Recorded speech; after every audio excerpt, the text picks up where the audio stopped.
Hallo und herzlich willkommen zurück zu einem neuen Flive Universe Video. Heute vom FEC 2026 und ich glaube, es ist das erste Video, was ich von diesem Server tatsächlich aufnehme, was kein Ausschnitt aus dem Stream ist, sondern tatsächlich richtiges Video sozusagen.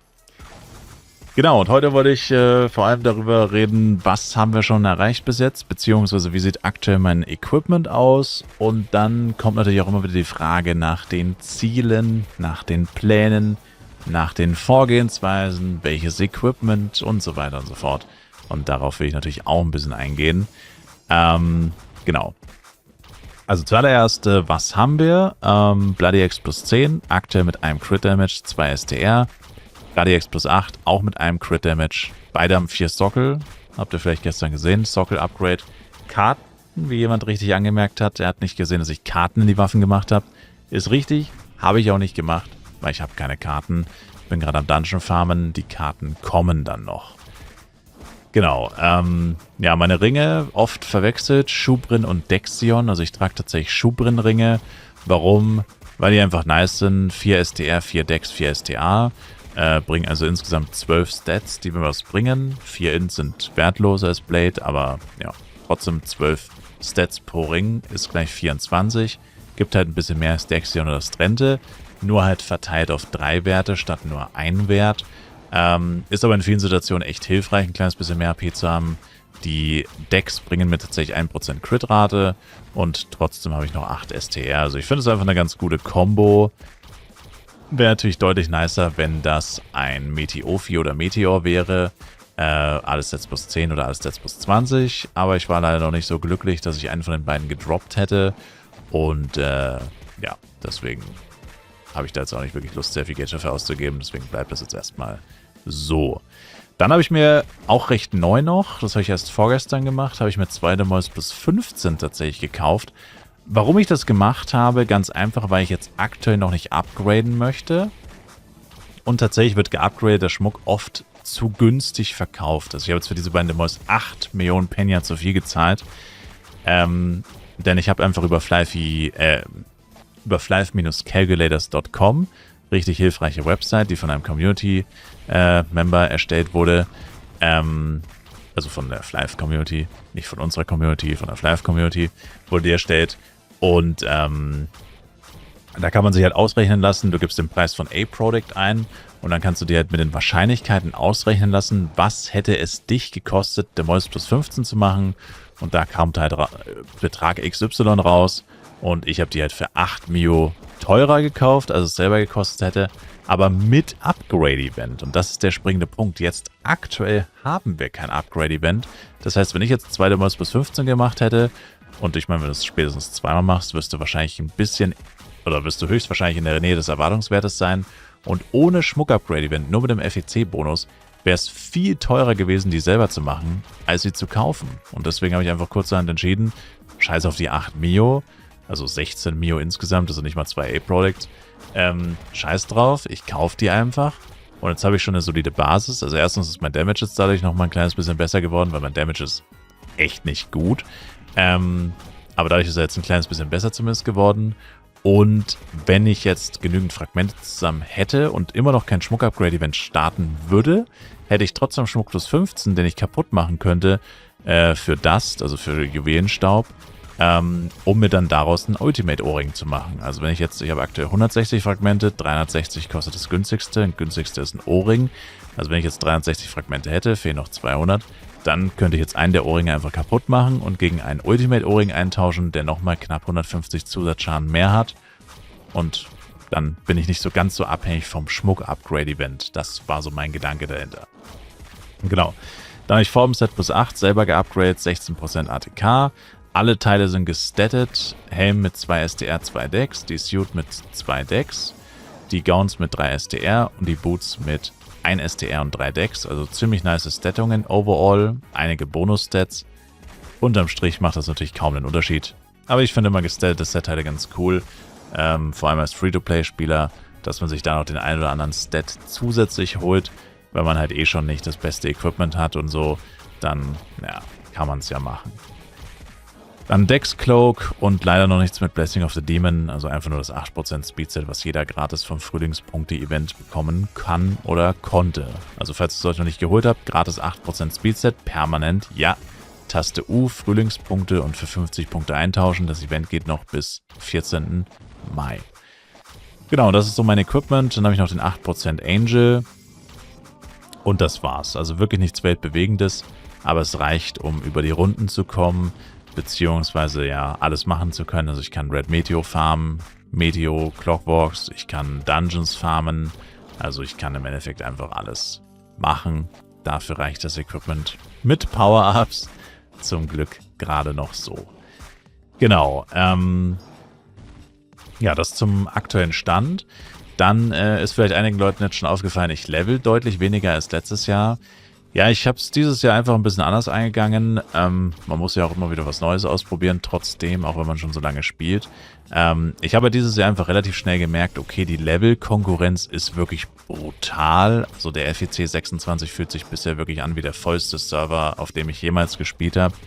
Allein schon die Tatsache, dass Channel 1 bis 25 zum Teil wirklich voll waren. Also alle 25 Channel bist du zum Teil nicht wirklich draufgekommen. Das ist Wahnsinn und es ist so viel los.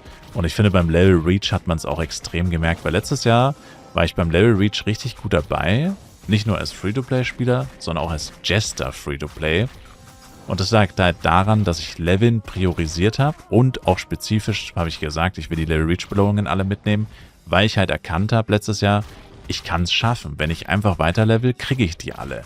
Und dieses Jahr war relativ schnell klar, ich kriege keine einzige davon. Ich habe keine Chance. Und so war es letztendlich auch. Ich habe ganz, ganz wenige bekommen. Die letzte, die ich bekommen habe, war 126. Alle davor habe ich nicht bekommen. Also ich habe 40 bekommen, 20 und 40. Dann 126 und das war's. Alle anderen sind bereits weg oder werden weg sein, lange bevor ich das Level erreiche. Und das ist Wahnsinn. Das ist Wahnsinn. Das ist viel heftiger als letztes Jahr. Letztes Jahr habe ich ohne Probleme die 162, 63 noch bekommen, glaube ich. Nur die 64 habe ich dann, glaube ich, nicht mehr bekommen, irgendwie so. Aber auf jeden Fall letztes Jahr habe ich das meiste mitnehmen können und das, obwohl ich Free-to-Play Jester gespielt habe. Und dieses Jahr wieder Free-to-Play, aber Blade, müsste man ja meinen, müsste eigentlich besser laufen. Ja, aber es war viel mehr Konkurrenz, dadurch lief es tatsächlich deutlich schlechter. Das heißt, letztes Jahr, wie gesagt, starker Fokus auf Leveln und Level-Reach-Belohnungen und Kriton-Farmen. Und dieses Jahr bin ich jetzt früher schon auf Dungeons gegangen. Unter anderem, weil ich halt auch ein Blade spiele. Blade macht ein bisschen mehr Damage. Kann man sich auf jeden Fall auch mit schlechterem Equipment, wenn man mit Power-Ups nachhilft, genug Damage reinpumpen, dass man auf jeden Fall ganz passabel farmen kann. Und genau, deswegen ist es dieses Jahr so ein bisschen eine andere Taktik, eine andere Vorgehensweise, aber ändert eigentlich wenig am Progress, denke ich, weil das Level ist wirklich ziemlich irrelevant. Nur für Kriton wäre es ja tatsächlich noch nicht schlecht, aber jetzt auf 160 zu leveln, es geht schneller als letztes Jahr, ja, aber es wäre jetzt trotzdem noch ein ganzes Stück Arbeit. Und es ist ja auch nicht so, dass ich gar keine XP mache. Ich probiere jeden Tag zumindest noch ein kleines bisschen irgendwie Leveln zwischen reinzuschieben, zwischen den Runs. Funktioniert manchmal besser, manchmal schlechter. Während den Runs kriegt man XP. Und dann gibt es natürlich noch die Tower Dailies zum Glück, die einem auch jeden Tag immer noch ein bisschen XP geben, dass man zumindest nicht ganz so auf der Stelle tritt, wie das letztes Jahr noch der Fall gewesen wäre. Vor allem, wenn man in suboptimalen Runs dabei ist, wo man sehr oft stirbt, ist das dieses Jahr nicht mehr so schlimm, weil man kriegt die gesamte XP. Also man kann nicht mit weniger XP aus einem Dungeon raus, wie man reingegangen ist, dank der Änderungen. Und das ist echt nice. Also selbst in einem katastrophal schlechten Run, wo man 10-mal stirbt, verliert man effektiv keine XP. Und das ist echt cool. Genau. Und ja, das sind eigentlich so die Punkte, die ich jetzt erstmal ansprechen wollte. Und was dann eben noch offen ist, übrigens, weil ich mich gerade mit meinem CM nicht supporte und ich mir schon vorstellen kann, warum heilst du dich nicht? Was machst du da? Ja, ich will mich gerade aufs Reden konzentrieren und wenn ich rede und hier vor Agros mir die ganze Zeit ins Hemd machen muss, weil die ganze Zeit Agros spawnen, meine M killen wollen, funktioniert nicht so gut. Deswegen scheiße ich gerade auf die XP vom RM. Hauptsache der Blade, ja, stirbt nicht. Der RM stirbt nicht und ich kann mich aufs Reden konzentrieren. Genau.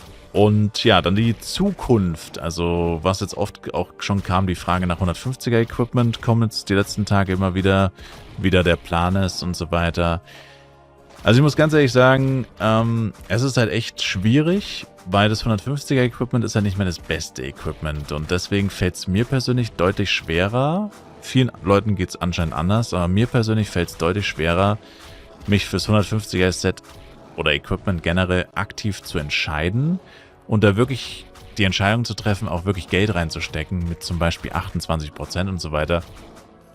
Wenn man halt weiß, sowohl beim Wild Set, also bei der 1v1-Variante, als auch bei der PvE-Variante, also bei der eher Tanky-Variante, gibt es in beiden Fällen ein Set, das im Endeffekt genau die gleichen Werte bringt, einfach nur in besser. 175er, 180er Equipment versus beide sind für 150, die beiden 150er Equipments. Und das ist halt echt ein bisschen blöd dieses Jahr, weil die 150er Sets eigentlich schon ziemlich wichtig sind und man sie auch relativ lange tragen würde. Aber es kommt halt noch was danach und deswegen ist jetzt mein aktueller Gedankengang tatsächlich 150er zu holen, PvE-Set vor allem, weil für Kriton und so weiter wird es super hilfreich sein. Ohne PvE-Set Kriton, Free-to-Play, ohne HP-Pad, kannst du komplett vergessen, das wird nicht funktionieren. Also allein dafür brauche ich es eigentlich wirklich zwingend und werde es mir auf jeden Fall holen. Aber ich werde es wahrscheinlich auch nur 16% machen. 16% ATK und erstmal auch Low Budget halten, wahrscheinlich plus 8 machen und mehr dann halt wirklich nicht. Und das Wild Set hätte ich tatsächlich schon auch ganz gerne eigentlich, aber das kostet clean aktuell noch wahrscheinlich über 1 Milliarde Penja und wird so schnell auch nicht günstiger. Also es wird wahrscheinlich relativ gesehen schnell günstiger, im Vergleich zum letzten Jahr vor allem.